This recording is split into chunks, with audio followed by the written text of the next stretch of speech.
वर्तम भर भिटाई जी नायाब किताब जैमें समाजी इस्लाही कालम आहिनि, जैमां एक नायाब कालम तव्हांजी नज़र पेश कजे थो।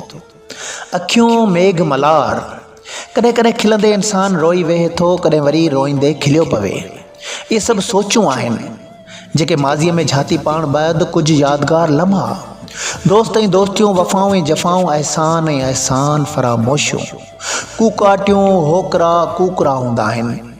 अहिड़ी तरह न्याज़मंदी जी आड़ में पलिजी वॾो थियल इंसान जॾहिं ताक़त में अचे थो त नक जो ॾाढो थी वञे थो, पोइ उनजे नक में ख़ुशबू सूंघण वारी सघ ख़राबीअ में बदिलजी वञे थी ऐं उन बैदि हिर्स, तमन्ना, लालच, लोफरी, लोभी पिणु निर्वार थी पवे थी ऐं हू ॾेॾरनि वारा टां टां कंदे वफ़ा वारे तला मां निकिरी दगाबाज़ समाज में निकिरियो अचे।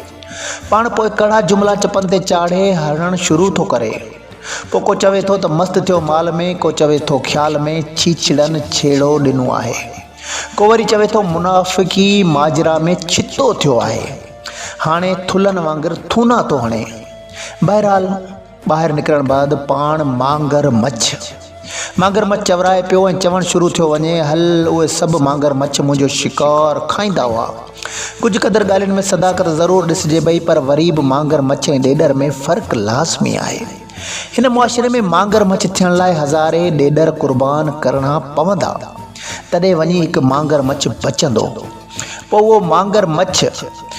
ई मांगर मच्छ सभिनी ज़िंदा ॾेॾरनि जो नाश्तो ठाहियो, पोइ पियो होंगरू हणंदो।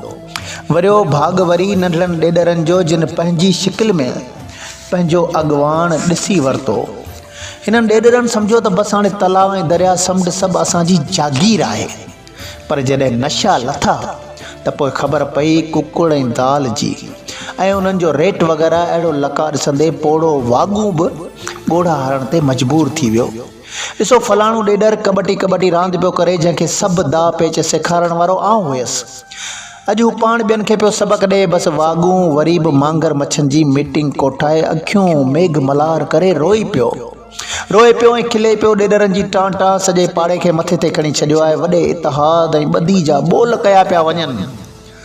मच्छूं लिकियो पियो ॾिसनि त हाणे असांजा बि धणी जागी पिया आहिनि, पर वाॻूं ॻोड़ा हारे चवे पियो, असां त बेशक ख्वार आहियूं, पर उन्हनि अव्हांजी बिरादरी जे वॾियुनि मच्छियुनि बि वसां घटायो त कोन्हे।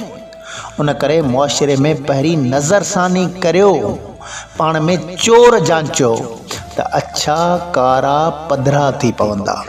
मुसनिफ़ सैयद ग़ुलाम है।